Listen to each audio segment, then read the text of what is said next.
En République démocratique du Congo, la polémique fait rage après les incidents de Bukavu la semaine dernière. Souvenez-vous, une cinquantaine de partisans de Vital Kamerhe avaient été blessés. Un autre avait été tué dans des heurts avec des policiers.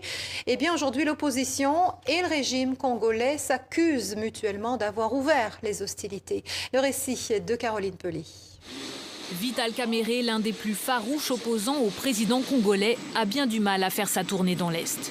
Incident technique ou entrave politique, son avion reste cloué au sol début février au moment de partir pour Goma. Motif officiel, pas d'autorisation de décollage. Seconde tentative ratée quelques jours plus tard, puis finalement, la semaine dernière, il arrive enfin dans l'Est. Sur ces images tournées par son équipe de campagne, Vital Kamerhe, porté sur une chaise, est accueilli triomphalement dans son fief de Bukavu. À son arrivée place de l'Indépendance, soudain, des tirs de gaz lacrymogène et des coups de feu visent la foule. Les policiers ne retiennent ni leurs tirs, ni leurs coups. Sain et sauf, Vital Kamerhe rassure la foule d'un geste, puis il accuse le régime de répression. Ce sont les militaires de la garde républicaine qui étaient habillés en tenue de policiers. Et ils ont sorti des couteaux, ils ont tiré à balles réelles, ils ont lancé des bombes lacrymogènes. Mais côté gouvernement, on accuse l'opposant d'avoir provoqué ces incidents. Sa stratégie à lui, son fonctionnement, ce sont les incidents.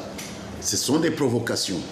Et donc il a essayé son va-tout en arrivant sur cette artère publique la plus fréquentée de Bukavu. Le professionnalisme de notre police a fait que, même s'il y a eu quelques blessés, il n'y a pas eu de mort à Bukavu. Un bilan contesté par ce militant des droits de l'homme. Il affirme que les tirs ont fait un mort et une cinquantaine de blessés à Bukavu.